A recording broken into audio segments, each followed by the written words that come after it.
Signore e signori, amici di Talk Corrad, un cordiale benvenuto da Corrado Parlati. Siamo in compagnia di Dario Sansone. Buonasera Dario. Ciao a tutti, buonasera. Allora Dario, partiamo da miracoli e rivoluzioni. Sono due parole che potrebbero sembrare un po' opposte come significato. Che significato hanno per te? Ma più che per me, miracoli e rivoluzioni sono sicuramente delle parole che identificano essere Napoli, essere napoletano, perché è una città che ha sempre vissuto di grandissime rivoluzioni e aspetta sempre un miracolo che arrivi chissà da dove. Ed è il concept di questo nostro ultimo disco, ultimo viaggio, ma è anche un po' la nostra poetica, perché da un lato ci sono tutte le canzoni d'amore che per noi sono i miracoli, sono le cose che arrivano dal divino e non si sa come e perché, e dall'altro lato ci sono le rivoluzioni che invece necessitano del nostro intervento, dell'intelletto umano e della voglia di cambiare le cose, e quindi in qualche maniera sono delle parole opposte ma che per noi fanno parte proprio della nostra poetica da sempre. A fuori di errore uguale a 100, ci allontaniamo sempre. E tu non dai una mano a chi viene lontano, sta guerra è pura gioia. La terra con mia musica non mi misura, ma tu ti fate paura e non trovo una ragione che ti fa spavore.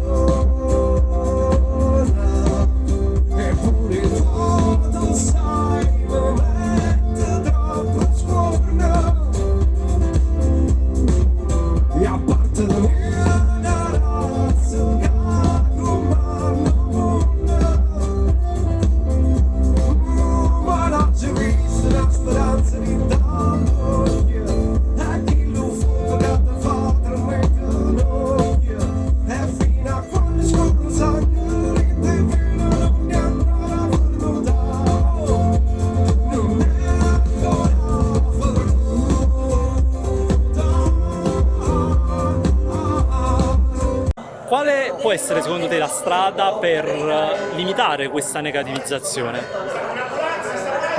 Sicuramente scegliere la strada delle rivoluzioni, cioè di prendere in mano la propria vita, le proprie idee, di non lasciarsi. Purtroppo in questo momento siamo in un flusso di cose che molto spesso non decidiamo noi ma che siamo costretti a fare, oppure per inerzia e per inettitudine tendiamo a fare. Ecco, probabilmente il modo migliore sarebbe quello di prendere le proprie vite in mano e soprattutto il proprio tempo, che è il vero valore della nostra vita, non è il denaro, è il tempo, perché quello che vogliono comprare, quello che vogliono da noi è il tempo, che è un valore assoluto delle nostre vite. Sicuramente a voler comprare il tempo ci sono i social, che trovano spazio, il social dilemma trova spazio in cosa stai pensando. Sì. Il rapporto con l'altro è uno dei temi centrali del disco. A un anno di distanza dall'uscita del disco, qual è la tua visione del rapporto con l'altro? Che quest'anno sembra una vita, perché in realtà è un disco che ha tante vite, ha tanto tempo di gestazione e che di mezzo c'è stato il Covid.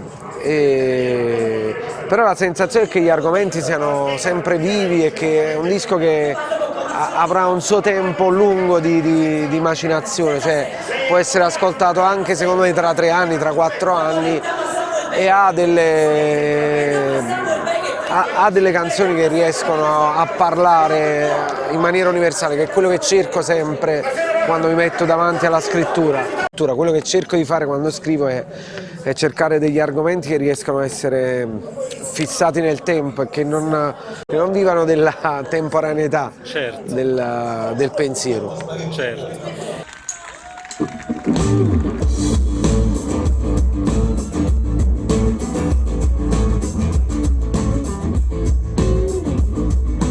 Forse con me cagnasse tutto senza pensare che è più bella, che è più brutta. Lasciare tu ti ricorda, guarda innanzi per me sciogliere sti corda. Facci chiudere per tutto quanto, chiudi il occhio per non perdere un momento, per non vedere tutto sto sporco, ma posso dire che pietto ancora sbatte.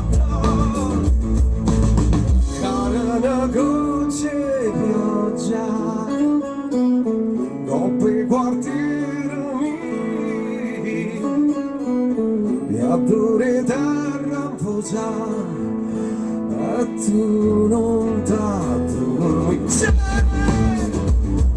E una delle testimonianze, se vogliamo, dell'evoluzione del tempo e anche comunque del restare ancorati alle tradizioni sono i quartieri spagnoli. Leggevo stamattina un'intervista di Martone che definiva Napoli una città in cui praticamente si riesce a restare tali perché il napoletano si osserva mentre vive.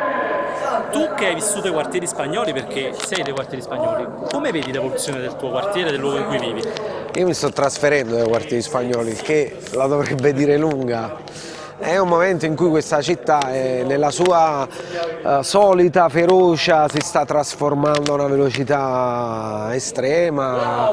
È sempre stata una città accogliente, ma sta trovando una grandissima ricchezza, diciamo, in questo turismo, e il contraltare è che comunque gli affitti salgono, tutto quanto vanno a fare i B&B, per cui non fittano più ai cristiani normali, e quindi in qualche maniera c'è il pericolo di una gentrificazione, nonostante questa sia una città molto legata alle tradizioni, alla propria identità.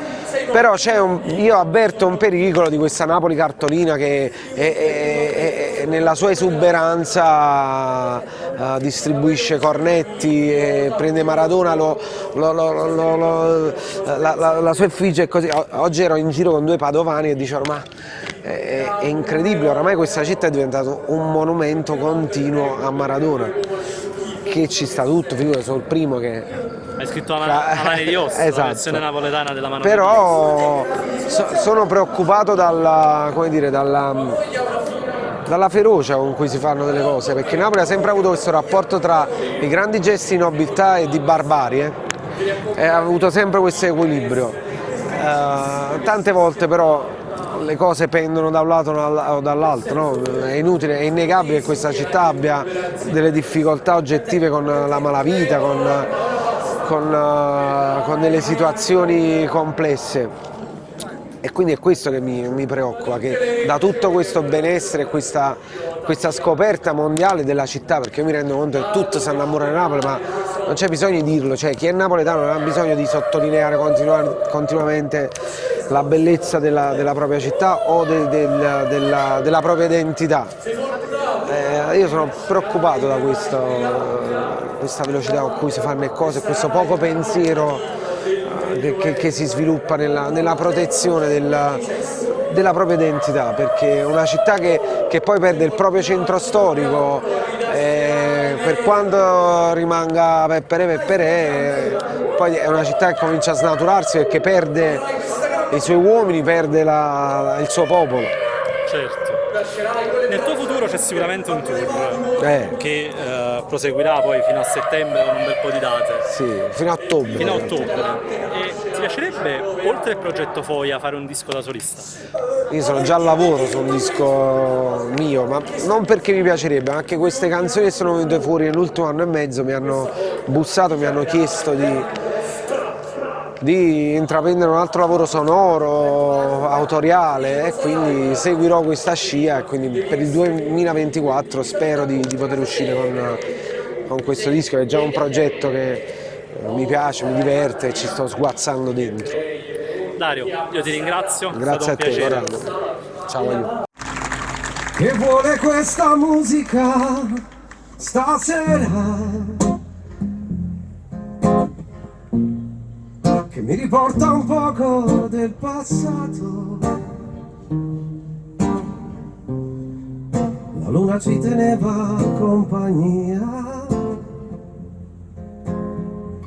io ti sentivo mio, soltanto mio, soltanto mio. Vorrei tenerti qui vicino a me,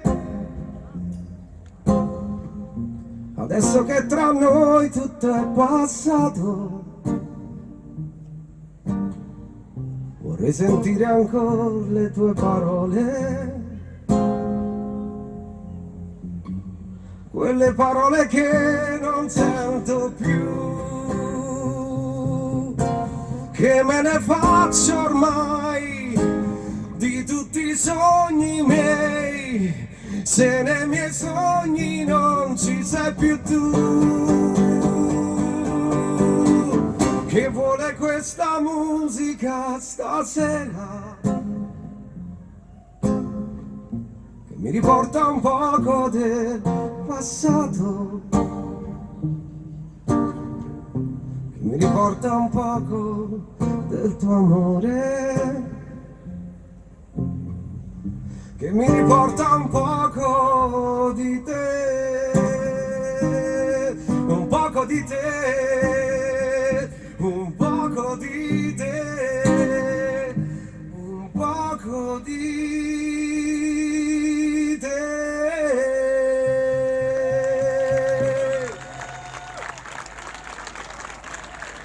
Grazie.